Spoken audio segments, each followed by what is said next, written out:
सन्माननीय सदस्य संजय खोडके साहेबांनी अमरावतीमधल्या ड्रग्सच्या प्रकरणांच्या संदर्भामध्ये ही लक्षवेधी या ठिकाणी मांडलेली आहे। हा प्रश्न इतका मोठा आहे की केवळ अमरावतीपुरता मर्यादित न राहता देशव्यापी आणि राज्यव्यापी सुद्धा आहे।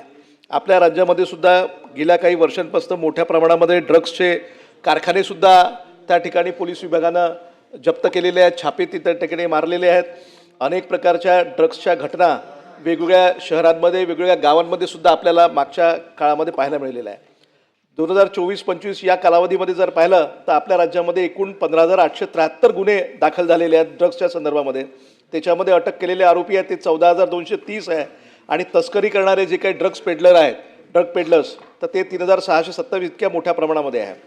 हे जे काही आपण जर या ड्रग्सची जे काही त्याची व्हॅल्युएशन त्याचं जर काढलं तर 4,249 कोटीचं हे फक्त मुंबईमध्ये मागच्या एक वर्षामध्ये तेवढ्या मोठ्या प्रमाणामध्ये ड्रग्स झालेले आहेत। नागपूरमध्ये सुद्धा किंवा कोणतंही शहर महाराष्ट्रातलं असं नाही आहे की ज्या ठिकाणी ड्रग्सचा सप्लाय मोठ्या प्रमाणामध्ये नाही आहे आणि म्हणून या संदर्भामध्ये मोठ्या प्रमाणामध्ये गुप्तचर यंत्रणेच्या माध्यमातून आणखीन जी काही सरकारला उपाययोजना करता येईल त्या सर्व उपाययोजनांच्या माध्यमातून या ठिकाणी अशा पद्धतीच्या ड्रग्स पेडलर्सला आळा घालण्याची गरज आहे।